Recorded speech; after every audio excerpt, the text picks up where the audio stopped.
Awesome.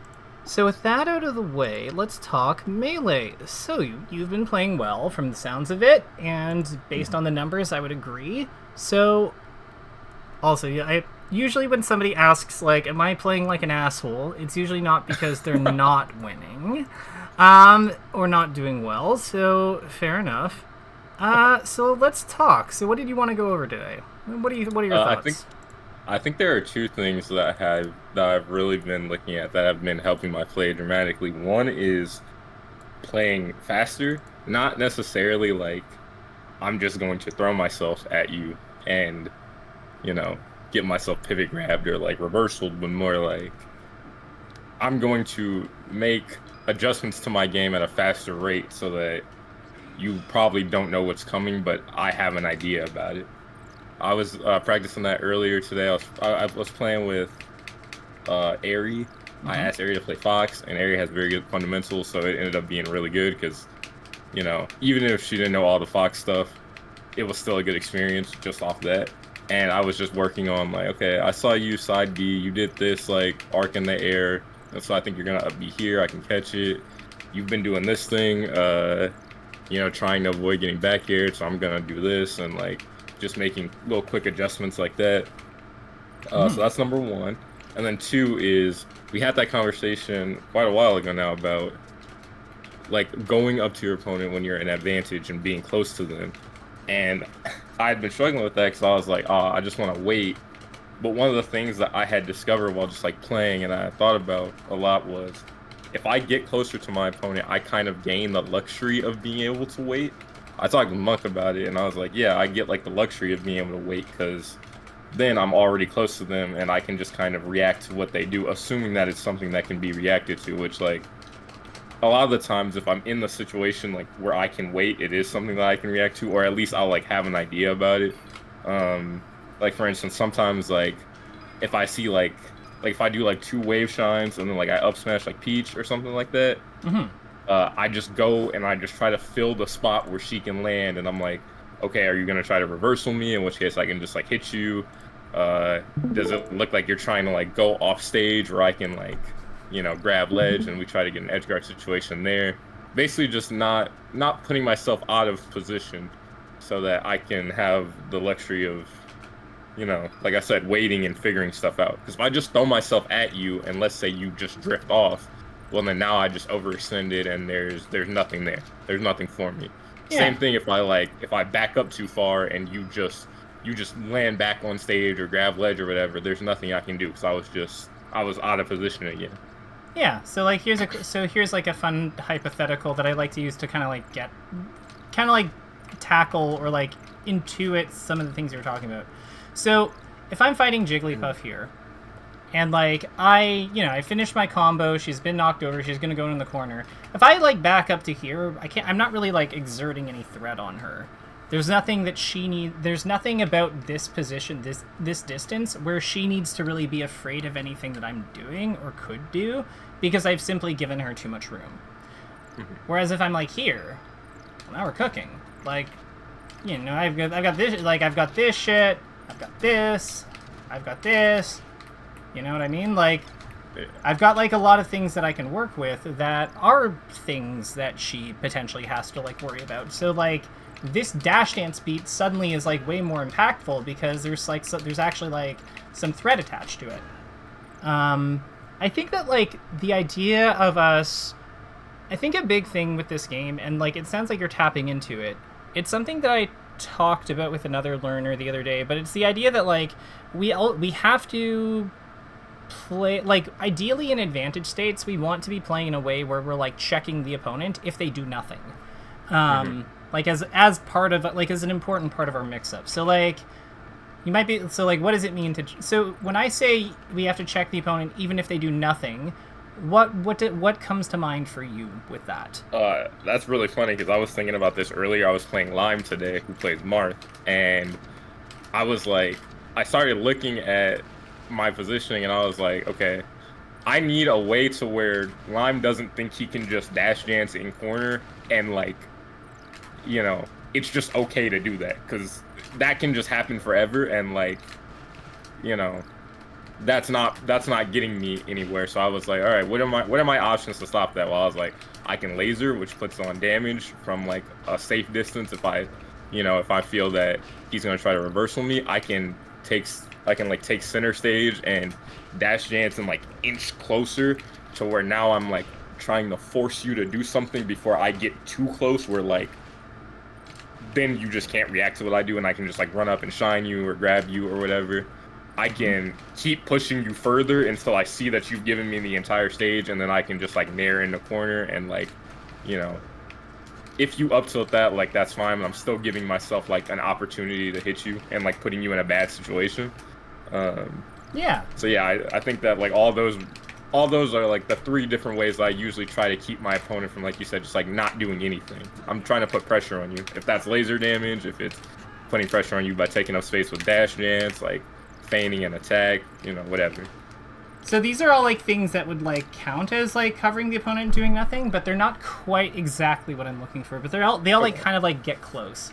So what I would say is, does this cover the opponent doing nothing? No, because that's trying to like intercept their movement, I guess. What about this? Yeah, because you went up and you hit him while he was doing nothing. Right. So it's just like it has to do with like what space like what audience, what participation do we require from the opponent in order for our play to be successful. So like in some of your examples with like the dash dancing, for example, I would not consider that covering like nothing, but it is an important supporting element of the other things that you cited, because it's also like it's also like a low commitment tool. So like, having this mixed up here, this as a mix-up when you have like stuff like that going on, like that makes sense, because like this can be your proactive option, and then these are like kind of like this kind of thing is like your bait. But like that's also where things like this up tilt kind of come in, because like what is one of the ways that somebody might respond to like Fox doing this dash dance down here? Like they might like come into you, right? So then, like, things like this up tilt, like wave dash up tilt, things like this, things like, dash dance, like, into react up smash, dash shield into, like, whatever, like, that's where those things really start to come alive. But the starting point, we need to have, like, a starting point that's based on, that, like, earns us advantage, even if the opponent doesn't really, like, that doesn't necessitate the opponent do something that like is favorable for us. We need to be starting this from like, ideally we want to be able to generate advantage ourselves, and this is kind of why the tools like this or this are really important. Yeah. What are there the other, so because yeah, like it just kind of like it all kind of like loops back around to itself on like why Fox is good, because he's got so many like ways of doing things and so many ways to like attack someone. That's really what makes him special. So with that in mind, what are your thoughts upon hearing that concept? Like, I know that's I've thrown a bunch of stuff at you, but what's going on? Like, how are you processing it, I guess? I think that is really good, because like while you were saying that, I was thinking about some of the ways that, like, because you were talking about using dash dance as like a supporting element of that, and I was thinking about like ways that I can like, get closer to my opponent. And then I was seeing like the things that you were doing, and I was like, yeah, I have like all these attacks that are very quick, and if you just do nothing to them, you will just get hit by them. One of the ones that like I've been using way more is like shine, just run up shine. I like dash dance close to my opponent, just run up shine, because I was like, dang, shine gets me like a ton, and shine also, like, having the threat of the shine sets me up for other stuff. Like I was doing a lot of run up shine earlier, and Lime would be down tilting trying to catch that, and then I could nair and drill, and it was just opening up the other parts of my game after that. Because I feel like Shine kind of has to have like, I've started to at least feel this way, that Shine kind of has to have like a specific counterplay to it. That there's only certain things that you can do that like beat Shine. Oh yeah, absolutely. It's like very good. You can't just do anything. You can't just do it. There's only like really one thing, in my opinion, that like quote unquote beats the Shine, and that's simply outranging it. Like I have to get all the way over to you here to like hit Peach. But like if I'm like doing that, wait. There we go. Yeah. Yeah. Like, that's really the counterplay. It's attacking them before they come over. The shine is really like the shine is really at its best when it overshoots. Or, like, when it's, like, used as whiff punishing. Because, like, Yeah, that was another strong tool of it. I would, like, whiff punish Marth fair with a run of shine. And I was like, wow, this is way easier than, like, trying to grab or anything. It's also, like, like, if you miss, it's so much more forgiving, too. Like, because, like, if he gets his shield out, oh no, we shined Marth's shield. Like, woe is me! Actually, no, not at all. Like, this is quite fine. But, like... And it's super high reward if I get it, because I can get up smash, grab, up tilt, down tilt. Yeah. Get, like, all my good moves. Exactly, and it's not exactly easy to, like... It's not exactly easy to, like, punish from shield, even if they do try to shield grab it. Like, you can just go... Like, the same kind of, like, system that, like, we would use to go through Peach here. Like, there's so much potential with, like, it's such a powerful tool. Mm-hmm.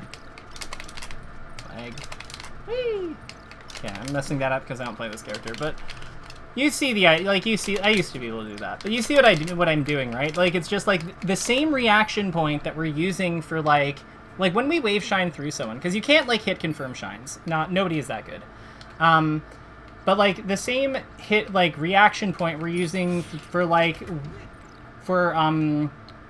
wave dash, like, you have to wave, you can't hit confirm the shine in the sense that you can't react and do the wave dash. You have to, like, kind of assume that the shine is going to hit or, like, connect on shield or something. Like, the wave dash has to be preloaded because the reaction, like, the window's too small. But the same, like, reaction point we use for hit and shield can be used to, like, punish a lot of out of shield options anyway. So, like, in that sense, we're not even, like, losing much for doing this. You see what I mean? Yeah. Oh, swag.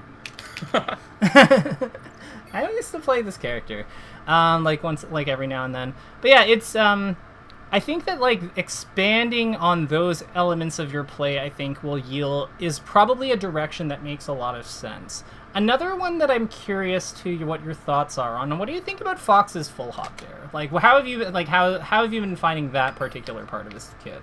I try to full hop bear. We're talking about. Or just his his full hop in general, really. Full hop, I try to set up with full hop. I try to, like, kind of see what I try. It varies character by character. First off, and then I try to, like, set up full hop by playing a strong grounded game. So I think that Fox's grounded game is, personally, I think it's superior to his aerial game. Even though I think that he has a fantastic aerial game too.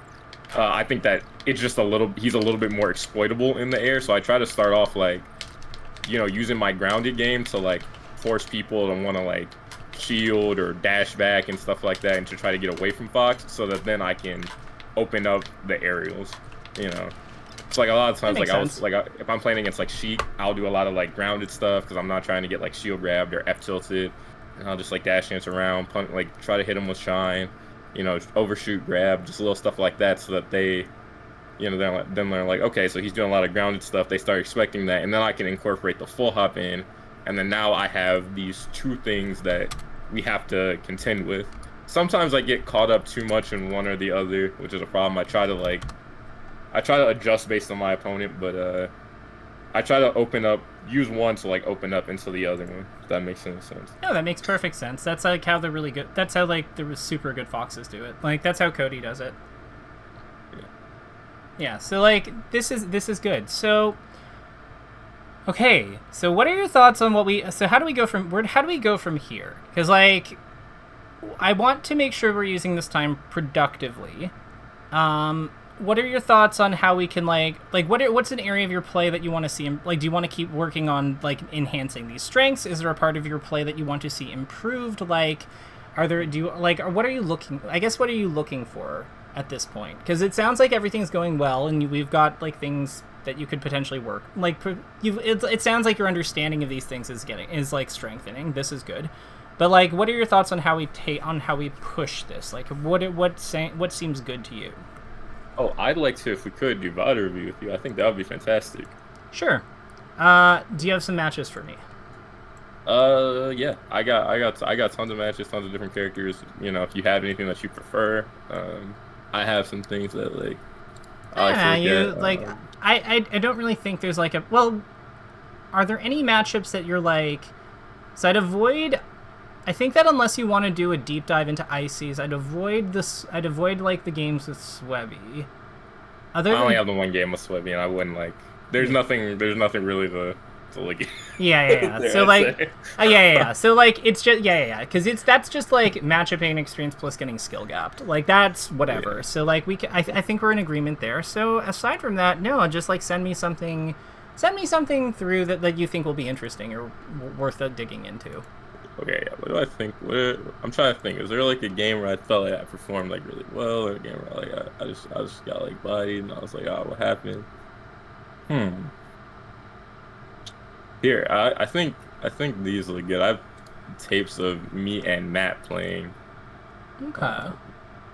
I think me and Matt, we have a good like defense.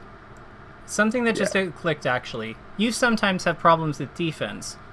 Would you like, would that, because I remember the tech chase thing. How have you been finding surviving versus people? Has that still, like, a pain point, or, like, has that got, like, where's that at? I've kind of just come to, like, accept that, like, well, okay, that's twofold, kind of, because I've kind of just come to accept that I kind of just play, like, a glass cannon character, and that, like, dying early or, like, just getting put in bad situations is kind of just... like a part of playing Fox. There's not actually that much, like, because like the more and more I watch and like watch better players and stuff, like I was watching like Stubby play and they were just getting hit by like stuff, and it didn't look like it was like anything they could really do. It's just like, yeah, you play Fox and you know you got hit, and yeah, or like a situation like this. But I would say that like one of the things that makes Cody super special is that he has amazing defense. He doesn't like usually die to these. Like here. True. And I was gonna say on the other part of that, I think that my recovery has been much stronger lately, so that's alleviated some of it. So like but here, so like let's look at the decisions here, because I think that this is worth looking at. So this is all set play. This is all just like he just gets it because he hit the pivot grab. So this I think is pretty guaranteed. This part's like pretty whatever. What do you notice Cody doing at this point? That right there looked like DI up and away on the nair. So this would be DI up and in on the nair. So this is like full. This is full on survival DI. Oh yeah, because he's going up more than he is. Yeah, away. Makes sense. But so why do you think he's DI'd the nair so hard? So let's look at let's rewind. Why do you think he's DI'd the nair so hard in? Let's think. If he, because isn't the natural nair able to like send out? So if he sends out too far, he's gonna be pushed off stage, which is like, and below stage. Like it's gonna put him like more below stage than above, which is like a really huge problem. I don't know. Let's consult the calculator. Because that's my guess. Yeah, no, it's a good guess. So how did we set this up? I'm pretty sure it was an up air, but we'll double check. So like it would be around here. So up throw, up tilt. Oh, it's up throw, up air, nair. Okay, cool. So something I want to point out here. So like let's go to FD. Or let's say he's hit around here. Let's see what happens when we have like this up air business. And what percent was he at? He was at 97 after the nair 2 hit. So it would be 84. Wait, no, that's 97. So minus 10, 87, 74. So it would be 74 plus 13. Okay, got it. So cool. So getting hit by this up air. So this looks about right, I think, for like how this connected. So like up throw, yeah. So this went like he went basically straight up here, or like a little bit forward. So then he gets hit by this nair. So combo snapping on, and we're gonna see what happens here. So nair 2, and then he gets. This looks like his trajectory, right? Something like this. So he gets hit out pretty high up, like he's not all the way down from his trajectory. That's important to note. So where is Cody DIing? Like smash DIing during the snare? What does it look like? So this is when he gets hit. It looks like it's up. Oh yeah, that is definitely up. Yeah. So why do you think he's going up? Uh, Marth can't really because this is kind of something I think about. I like being above as opposed to below, especially if I think I'm gonna get hit off stage. I want as much like vertical trajectory as I can get, because then that makes my recovery a lot more ambiguous. And also it keeps Marth from killing you, because he can kill you a lot of ways, like send you off stage, but it's much harder to kill you going up, and like he can really only like hit you again and keep you like on stage, or you can like fair or something like that, but that's much preferable to like, you know, letting him hit you off stage and then like set up an edge guard. That's my thought about it. Yeah, so then like let's look at this like let's look at this fair, because I think this fair is kind of like where it all starts to make sense. So when Cody DIs DIs away from this fair, like DIs like he kind of DIs like it's I don't even think it's like fully away. No, it is away. Okay, cool. So it's on the weak hit. So he DIs kind of like this. So this is a big thing versus Marth that I kind of tell people to do. In my opinion, the goal versus Marth is you're trying to make him do a full hop fair, where he like you're just trying to like define a spot where he has to do a full hop fair to continue his combo, and then you want to DI away on that. That's it. That's all you got to do. Sounds simple on paper, but you know, and it's difficult versus good people, and there's like exceptions to everything, but in general you can see how this kind of like structure would work, especially if you can prevent him from getting a running start. That's I think why he's smash DIing so hard in, because he's trying to like get high enough so that if Zane up airs or something instead of doing this, or like does the launcher fair, then he's just too high to give Zane like a proper running start to follow his DI, to like track it with his dash jump. Do you see what I mean? Yeah. Yeah, because Zane actually like correctly reads the situation for what it is, but then Cody like still manages to get out. And then again, we have the same kind of dynamic. He's in the air, so Marth doesn't really have a great aerial kill finisher. And you can kind of see what he's going for based on how he does his jump, based on whether he stays on the ground. Because if he stays on the ground, then you kind of know that he is going for like a kill move, because that would be F smash. So then you notice survival DI. But then if he goes into the air, unless he can line up the at B, he kind of just has to combo you. Do you see what I mean? Yeah. No, it makes perfect sense. Yeah, so like we're like preying on a weakness, like on a hole in Marth's punish game. Marth doesn't have a universally just like good aerial kill move, so Cody uses that to like extend his life bar by just like but honestly he's just kind of like stubbornly DIing up in it, like smash DIing up and DIing like into like DIing full into Marth a lot of the time, but it works because it is just a hole in the character. This is actually how he win. This is a big part of how he is so successful on FD versus Zane. Because with that, when you take like Marth's chain grab away in this way, like I would argue the late game positions suddenly favor Fox like tremendously.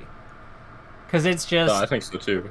Because Fox has a bunch of moves that he can just like hit you and then kill you, and Marth has like, he doesn't really, unless he lands like Nair or like raw F smash, it becomes a lot harder for him to like get a kill the later and higher percent you get. And you can see how much more comfortable Cody is getting hit because of it. Like, here he's like this part, I would say, like he's staying in the middle of the stage, and this was a good mix-up, but you can see how like the structure of this is really like hug the middle of the stage, go up.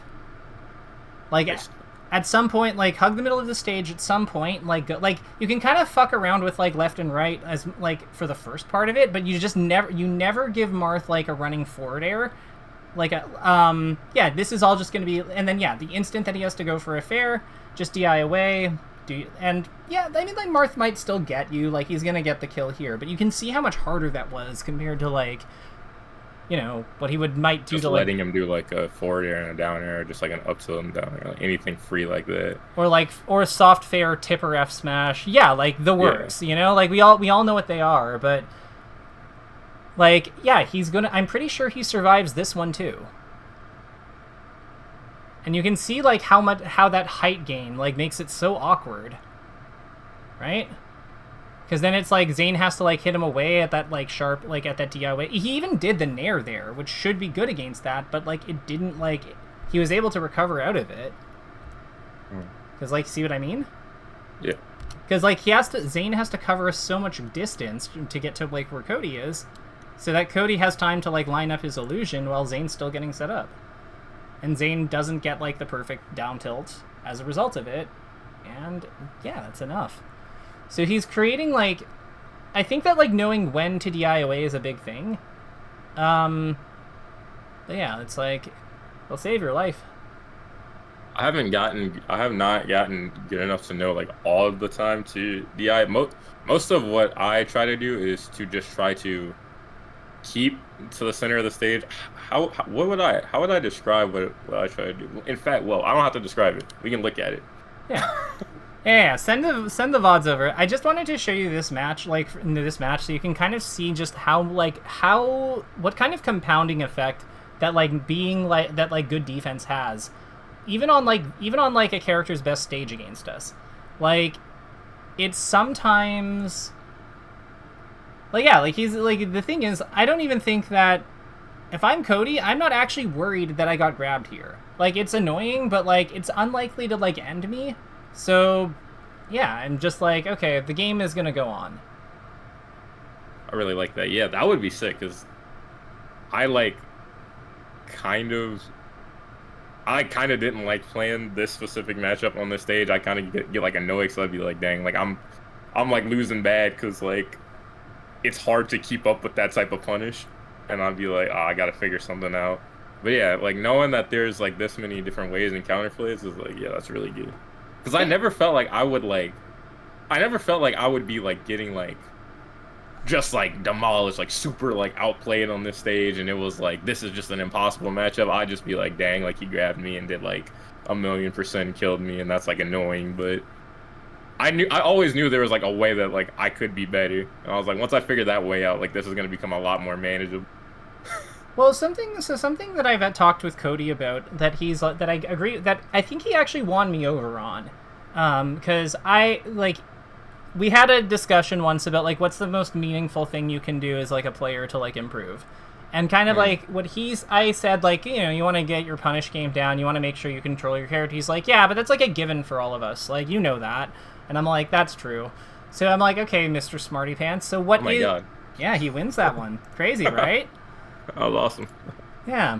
But yeah, like, so Cody asked me, like, so what is the most meaningful thing you can do to improve your odds at winning? And I was like, so if it's not punish, if it's not like refining that stuff, what would it be? And he's like, simple, defense.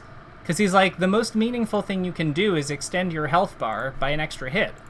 Because that is one more, like, if you can extend your health bar by one additional neutral game interaction, then that is, like, that is extremely impactful, because you're requiring them to do another, like, a whole other, like, thing in order to, like, win. And I was like, that is actually very true. So it's kind of like forced me to like look at the things Cody does like differently when I kind of like thought about that. And he's like, it's crazy how good his defense is, like, as you can see. So like here, yeah. So here's something here. So like what's a decision you would make differently from having seen how Cody does this when you're grabbed? Let's see. First off, hit the tech. Okay, but like, let's say we don't hit the tech, because he did grab us out of like our aerial. So like, it's not that missing the tech there, I think, is like kind of understandable if you have another action queued up. But like, do you think that going to the edge here is like the play? I probably should have rolled back and searched it, because my whole thing was, I was like, I didn't want to get like grabbed again. But going to the ledge didn't really solve that. I could have just got grabbed in the middle of the stage, which would have been like way more fine. You take a bunch of damage, but like, as long as we have the counterplay, like, as long as we as long as we like learn the counterplay to the Marth chain grab, like, it's very difficult for Marth to actually straight up kill you. Mm-hmm. He'll just do it. It's kind of like the Peach chain grab at that point, where he just does like 100 damage to you, or like 120 damage to you. But that's not really the end of the world, because it's like, yeah, you've just put you know, like, we're just at the Marthritis % now. This is good. I like this. So is this back air a hedge? Because you're worried about the smash DI? Okay, no, that was the whole point is I just wanted to get him off stage because I knew I could like I kind of had like some.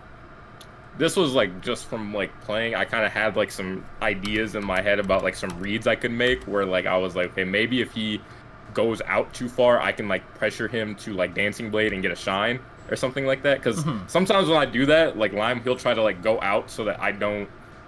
This might not have been the percent for it, but like my idea was like, okay, I'm gonna push him out, and if he goes out too far where he has to double jump or Dancing Blade or something, I'm going to kind of like wait him out and then shine, because sometimes he will do that, like he'll try to get like below ledge so that I don't like hit him back out of the air, but it just didn't shake out like that. Gotcha. So if that's the case, what I would say here is we want to adjust how we do our jump a little bit.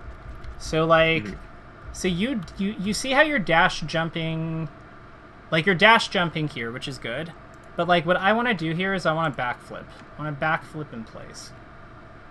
So like how this will work is it's similar to what you're doing, but there's like a small change. So you're right now traveling like this, and you're gonna jump you're like, because you've dash jumped to here, and you're gonna like jump up like this. But I want to be jumping towards him a little bit. Like this is this is the one that I want. Because what's gonna happen here is then you're drifting towards him as you're hitting him. See what I mean? Like here you're moving away from him. And then you're like you have good drift at the end, so you do kind of wind up where you started. Like you wind up here. But with mine, I think you can wind up like more like here. Yeah. So then you're like way more equipped to be able to like pressure him. I'm also curious as to like, so I get the argument, I get the reasoning for the back air.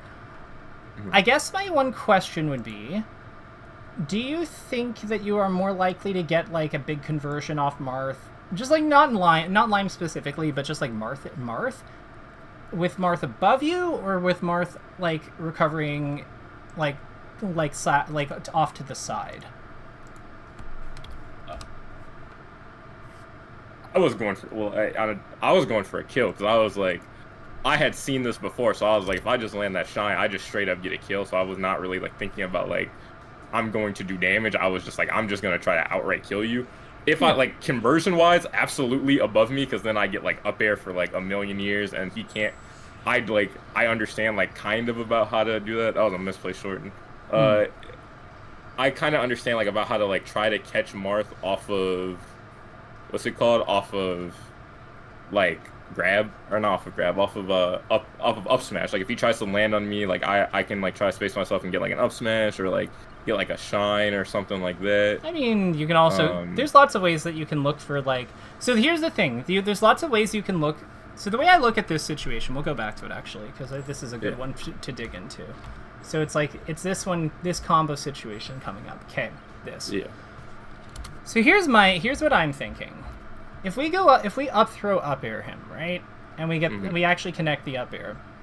How many up air, like, would you say that we probably get a second aerial pretty reliably, right? Like, I don't think that it's unreasonable to say that we get up throw up air here. Or up throw up air back air, right?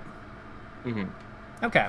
So what kind of like, so let's imagine that we'd like do the up throw up air back air. So if we have Marth, like there's a few spots that Marth could like feasibly like wind up in. Let's just say for the sake of it, like he winds up roughly here at the end of all this. Like he's like kind of high up in the air, like he's high up in the air above us. He is actionable. We're on the floor. And we've like, cuz we probably went over here. Like, we're basically, like, we have this kind of alignment with him when all's said and done. And at this point, he is then at, like, we've done a bunch of damage to him. So, like, from 26, 42, 56. So he'd be at, like, roughly 56.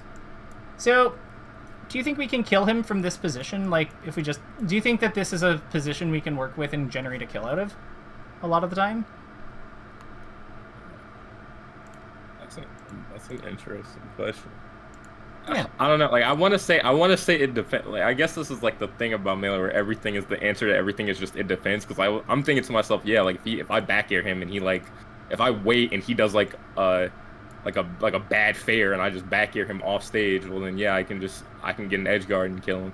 I can't like get an outright kill like this. Like I can't kill him with like up smash or up air or anything, but I can get a conversion off of something that he does, or like you know get an edge guard off the situation maybe.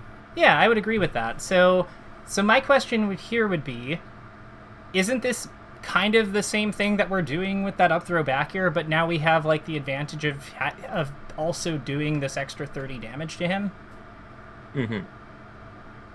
Yeah. That makes sense. So yeah, like to me, it's like we're still playing the same thing that you're going for. We're just like putting some damage in front of it. So like, because I also think that this is going to be more effective because now we're not like you may disagree, but I think that this juggle situation, like this, like sharking this like free fall, is a lot more likely to like yield us a stock than back airing him at this lower percent, because like we're not even like he's so low, we're not even putting him in tumble from like the back air yet. We don't like we're not going to be able to.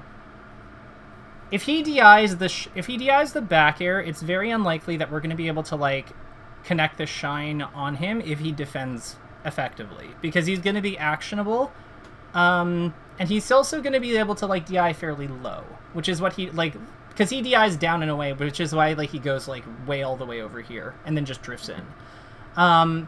We also then have to contend with him like, potentially if we do that back air as well, like immediately, we then have to potentially contend with him going down and then coming up as well. Because his up B hitbox will defend against a shine spike in a lot of positions. Like we have to kind of set ourselves up to be able to beat his up B disjoint. And if we're not expecting that particular outcome because we're covering other things, like him recovering through this pathway, for example, then that's a problem for us. But by putting him into a more vertical position, we're kind of simplifying it, aren't we? Because it's just like we're here, he's here. All we have going on really is just like, you have to come down. We're not even like considering, like, because he's still on stage in a weird way, he has to like commit harder to recovering to the edge because he has to pull back, actually commit to pulling back.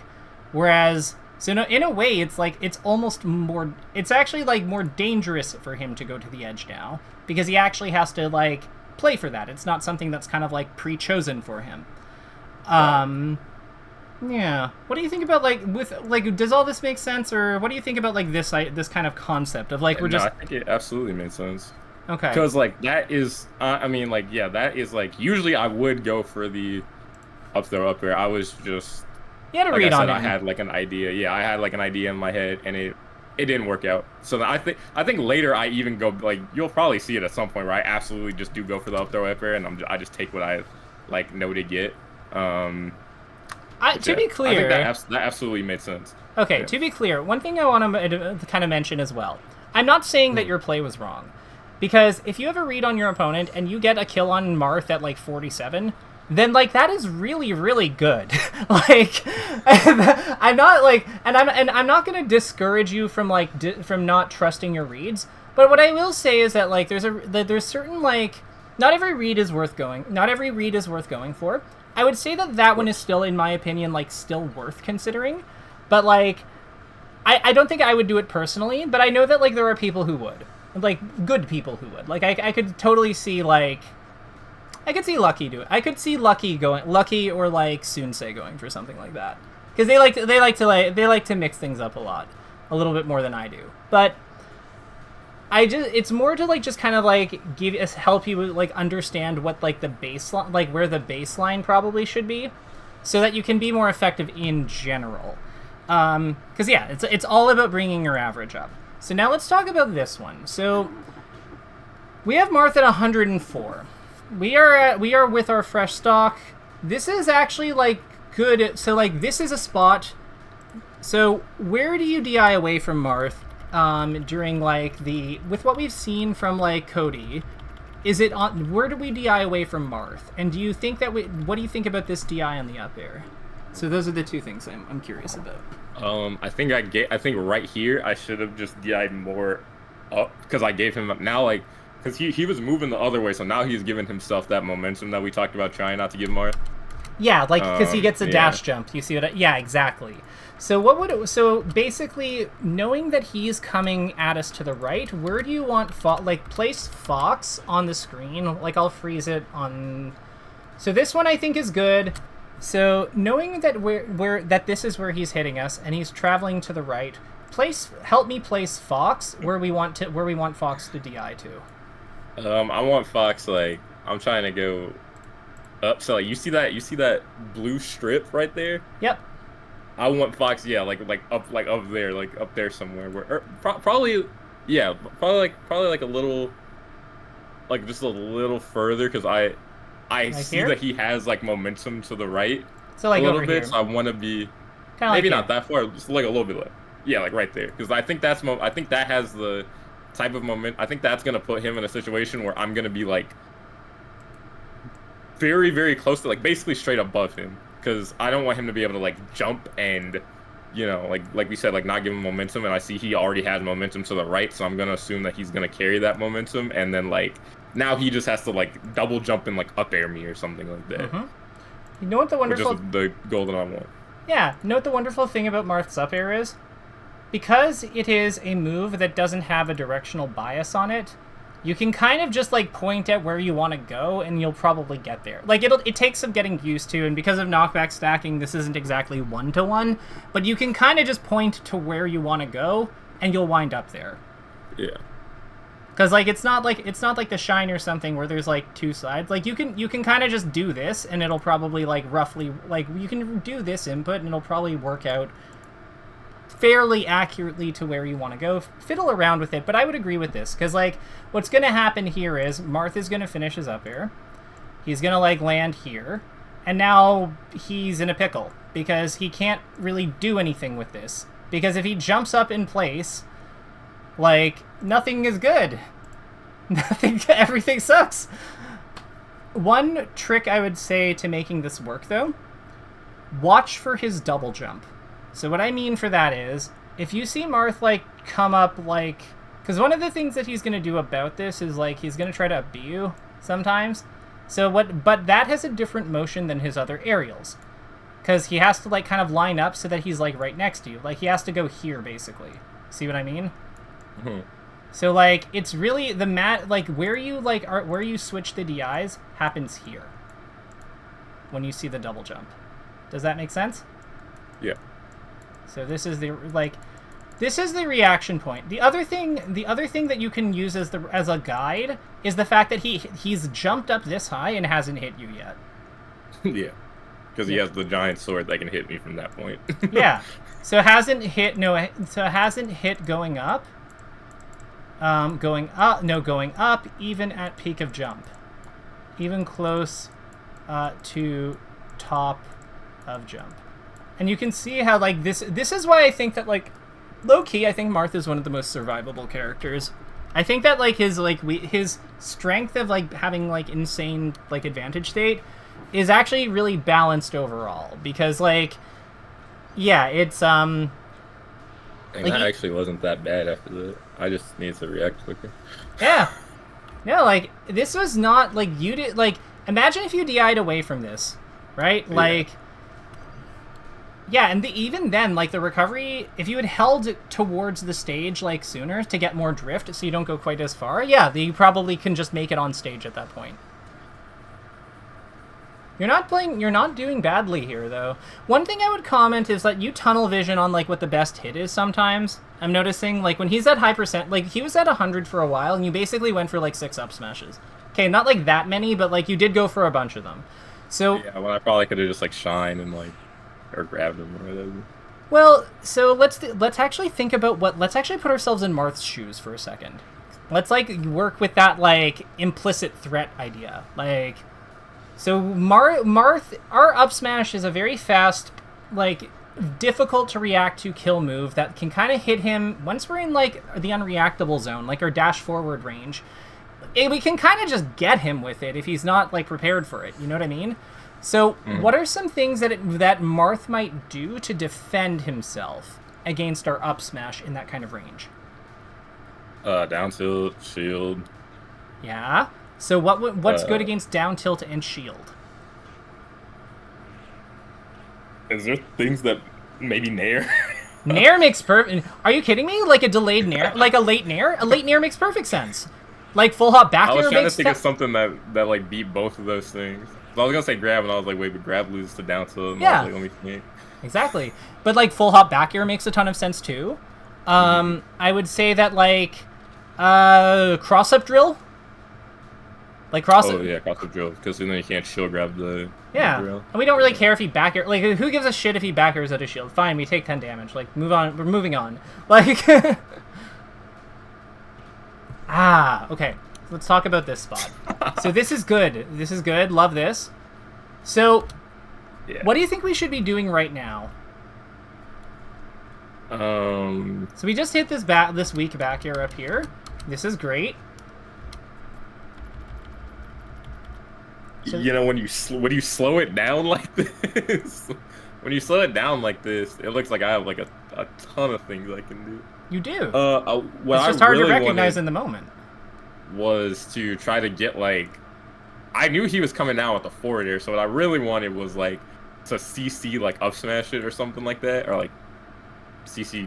Yeah, I guess like CC up smash would probably be like the thing to do. Maybe grab or like CC shine, like whatever. Because I knew I could get I knew I could get close enough.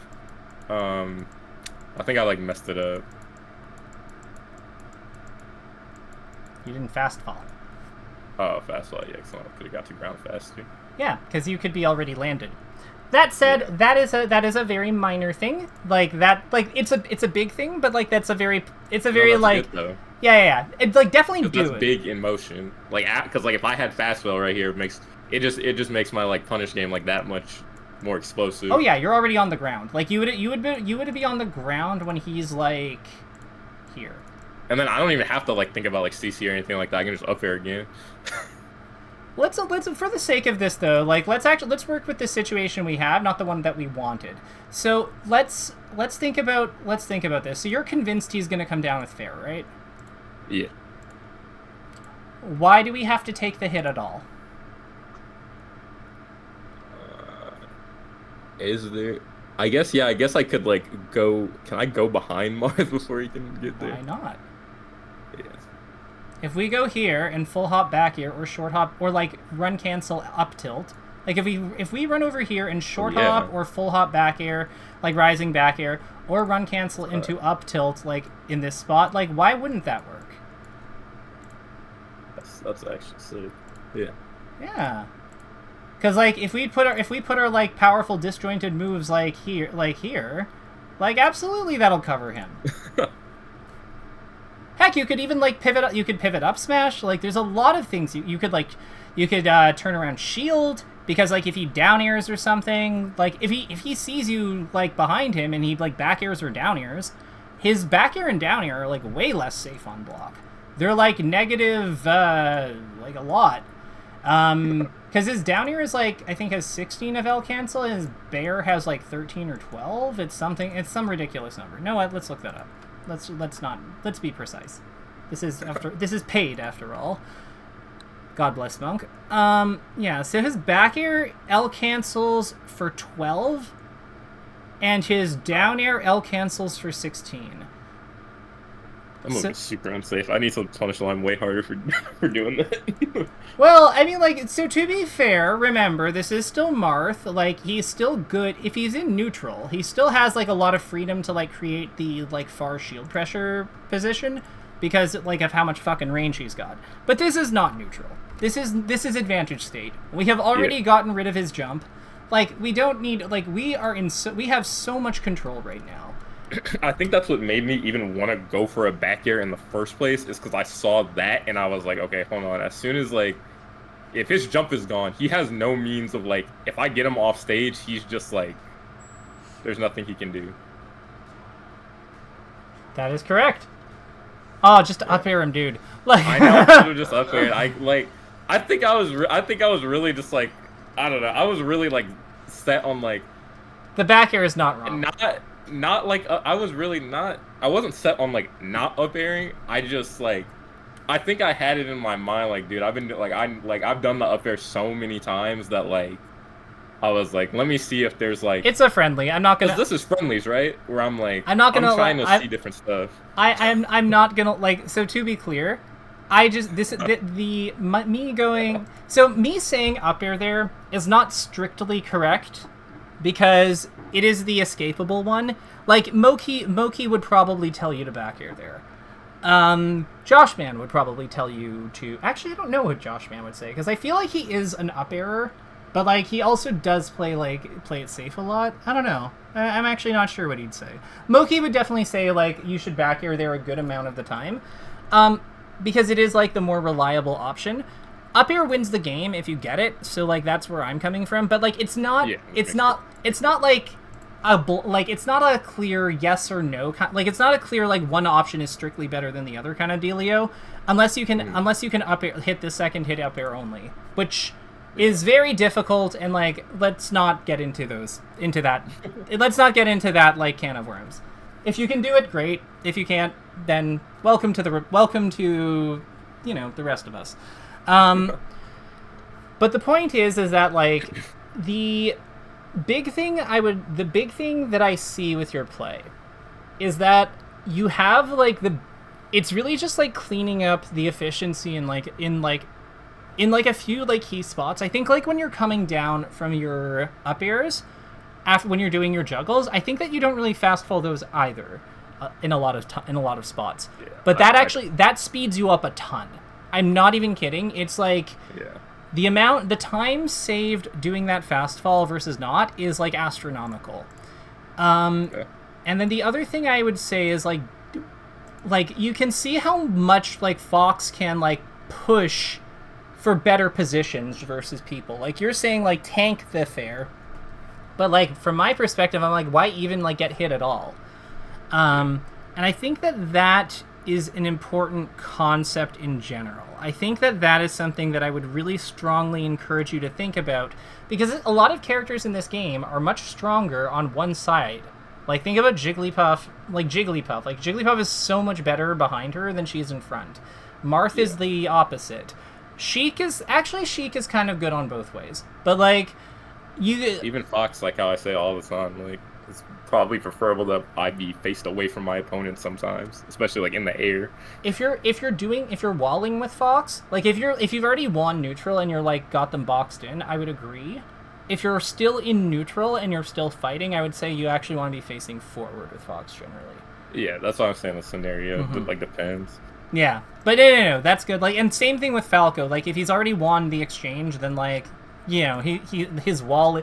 Falco's kind of weird because like he kind of wants to like block off his space to start, but then like he's kind of bizarre. But the point is though, there's like clearly a number of characters where it's like much better for them to be facing a particular way. Your speed and your high jump is an amazing like asset for breaking those positions and like calling out them going for like a particular side.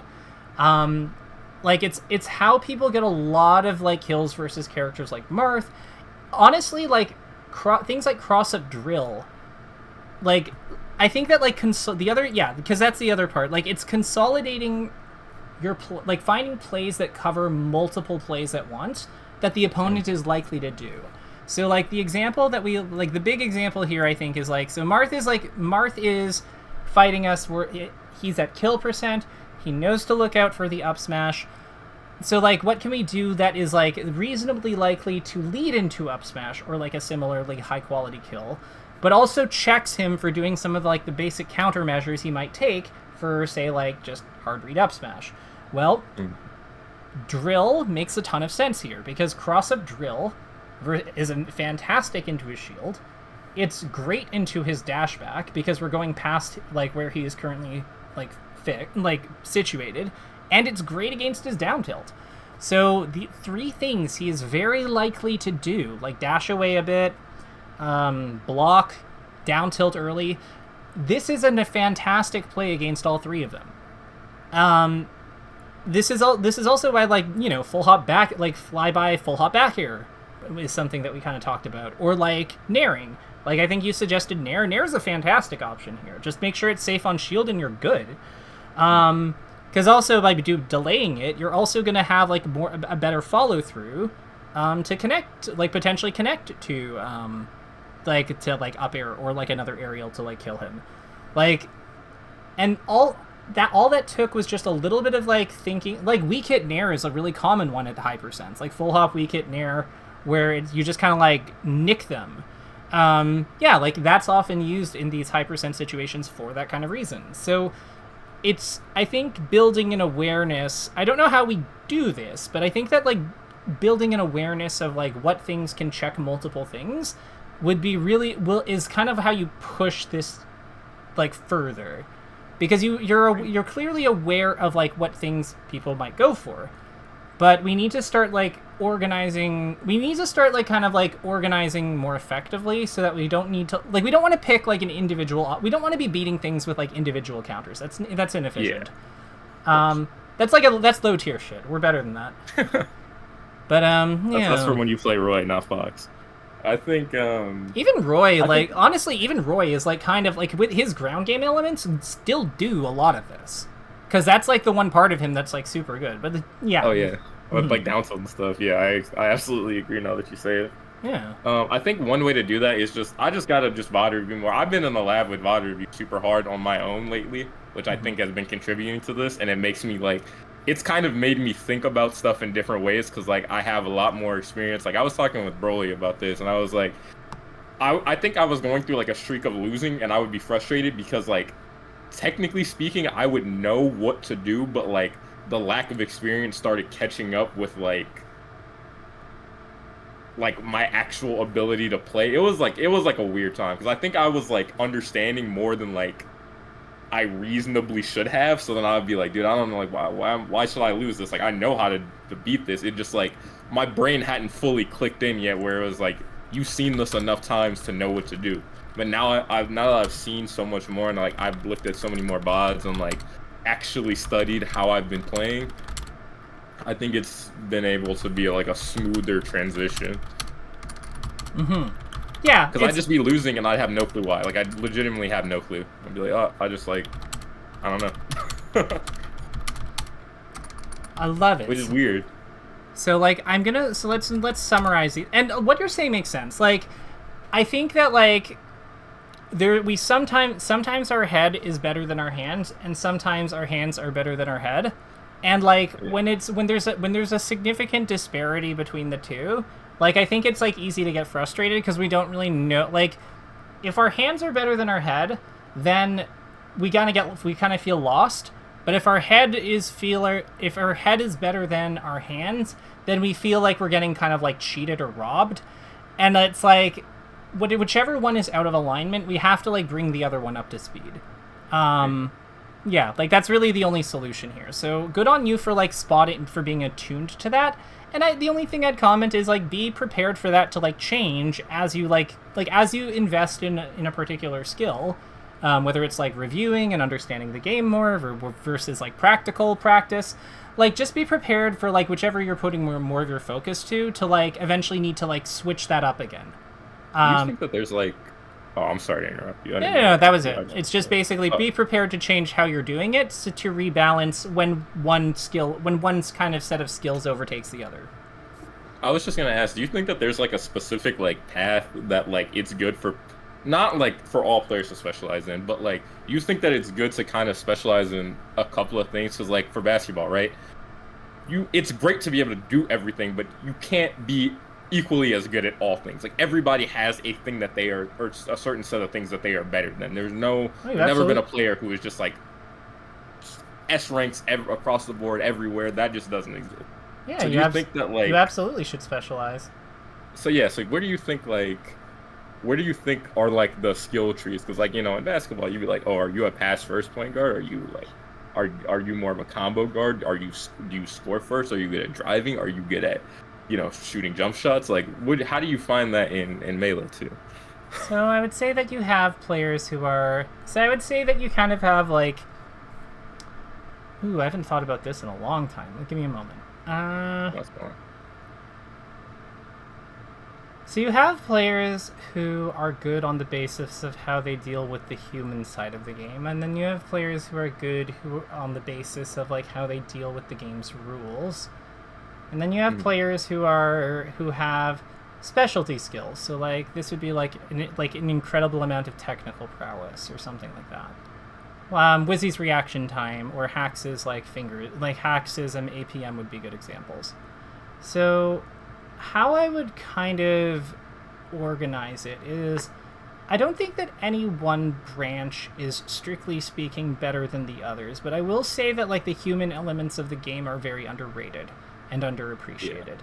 Because if you actually look at the like distribution of strong players in our top, say, 100, I mean like the top 50 ranking just came out, I would say that it's typically players who have very good human element skills that tend to be like that are more widely represented compared to players who we kind of consider nerds. Like Armada and Mewtwo King are actually pretty big outliers in terms of like the game's top player base, because like, and I kind of think that they're like Armada's mislabeled, but like in terms of like actual like nerds or people who like specialize almost like more heavily on the mechanics sides of things, they tend to be fewer of those than people who are actually good at the human stuff too. Like, so I'd say that you definitely want to like have some entry point into a human part of the game, whether that's like neutral, like whether that's like reading like how people, whether that's like anticipating neutral options, whether that would be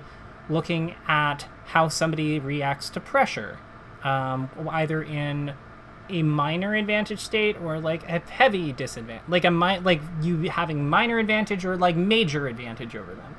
I think that there's like ways that you can kind of make either of them work. Like I think a good example of like how to work with minor advantage would be most Marth players. Like Ossify and Zane in particular would be excellent examples.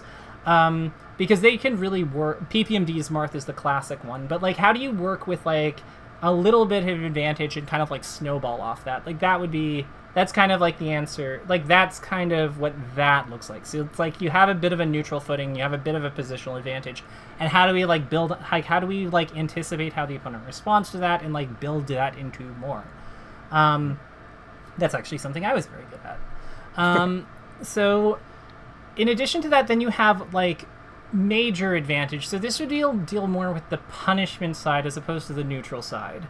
And this would be like kind of what this would be like Guess Falcon. Like this would be like what right up Nun's alley, I think. Where it's like you have this incredible, like this awareness, like Moki would be in here too, I'd say. But you have this like awareness of, let's go Canada. But yeah, you have this awareness of like how the opponent is responding to pressure when you're winning, and how that like compounding effect of each like big hit is like wearing on them. There's also ways of using it as well from like there's also ways of like blending it with more like technical styles, like something that a lot of like top sheiks do, like myself included, but also like Jmook from a more modern example. How people react to being RTC'd. Like, because you're kind of like getting chipped away, right? It's very monotonous and it feels like unbeatable, but there's this, like, as you're going through the repetitions of that, how is it wearing on them? And like having the awareness to like catch them for when they try to like deviate or break parity. Like that's a big part of like the callouts involved in that particular combo tree. So I would consider those kind of in the same family of things. But it's kind of like, how does somebody react to like to being behind by a little versus being behind by a little in neutral versus how do they react to being behind a lot in a punish and like they're actually taking damage at this point? Because I think that like the tactile, I think that those are different forms of pressure. So like they're kind of different specialty skills.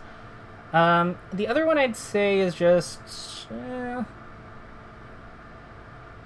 yeah, those are the big human ones. The mechanics ones, there's a lot of them, so I don't want to get into those. But those deal more with like how you abuse the game mechanics and things like that. Like that has to do with like how with whether like that has to do a lot with like risk tolerance for your end and like how technical you're willing to be versus how safe you want to be. But yeah, I think that would be like those would be like the big ones for like those would be like two really really big areas that I'd look at, and then there's obviously the flip side for both of them. So like how you handle that kind of pressure, and how you like in either outcome, because like that how you managing that on your end is also really important as well. Yeah. I don't know. I feel that was kind of rambly, but like that's kind of what I got. I think that was a good explanation. So wait, yeah. So okay. So in respect for your time, I will accept like a non-answer for this. But do you, from watching me play and having played me, do you feel that there's any path that it would be good for me to spec into? Is it like too early to be thinking about that? Like, what do you think? I have some ideas, but I have an idea in my head of what you would be good at, but I don't want to spoil it, because I think that this is the type of thing where it benefits you to have confidence that comes from you in the thing that you are working on. And I don't want you have a whole like you're also fairly young in your career, and I don't want to bias you towards a particular quote unquote like vocation or like a line like or like way of playing. I think that what I'd say about you is that you have from what I've seen, I think that you have the skills to make a lot of things work. I think if you can get over the fear you have of certain things, which is a clue by the way, then I think that the more you get over that fear and the more you learn to like, I think it was really good that you accepted that like Fox is a glass cannon, and therefore some stocks are just going to suck. What I would suggest for you is now with the knowledge you have now, especially with what we've learned about Marth here, revisit that idea and like challenge it a little bit. You don't have to push it. Like, I think we can agree Fox is still a glass cannon, but challenge it a little bit and see if there's any other cases that you can find where maybe this isn't actually all that true, or maybe there's like some very concrete, tangible things I can do about these things. And I think that if you do that successfully, or in a way that like helps, that like gives you a deeper appreciation or deeper knowledge of how his like defensive side works, I think a lot more doors will open to you. Does that make sense? Yeah, I feel like that was a great answer. Okay, wonderful. Out of respect for my time, I'm not going to do any more key takeaways with you because we are over, but I will make sure this one is uploaded because I think it was a good one. Awesome. So I'll let you kind of extract your own insights. The thing is, like, I think you're a pretty talented player, like, overall. So, like, I don't know how good you can get, but, like, because nobody really knows, but I get the impression that, like, there's a lot of things you can be good at if you want to be. So, I just kind of, like, when I'm working with people like you, I just kind of, like, want you to do the things that you're interested in. I've been lately specking a lot into like the human side, because I feel like a lot of VOD review stuff, like, my takeaway is usually like thinking about, okay, he did this thing, I wonder how many other players are gonna do this thing, and that's been leading me down the path of like I'll beat up on Marths that do the same thing as like Jay and Lime do all the time, and and sometimes, you know, like sometimes I get like, okay, well, he did this thing variation, but I feel like there are a lot of habits that a lot of players of certain characters just have. Like, Sheik's always do this, like, roll out of corner, because I guess Sheik roll is, like, good, and, like, I hit people for doing that all the time with up tilt, and it's just something that, like, just happens, and I'm like, oh, yeah, like, I think this Sheik is going to roll out of corner, I'm going to wave dash back up tilt, and then I wave dash back up tilt, and it catches, and if I don't get that read, it is what it is. You know, go back and try to make a player read. Well, you just wave dash back. Like, you just don't do the up tilt, because the wave dash back is the reaction point. So it's like, worst case scenario, all right, it cost us a wave dash. That's like fucking, that's fucking nothing. Like, all right.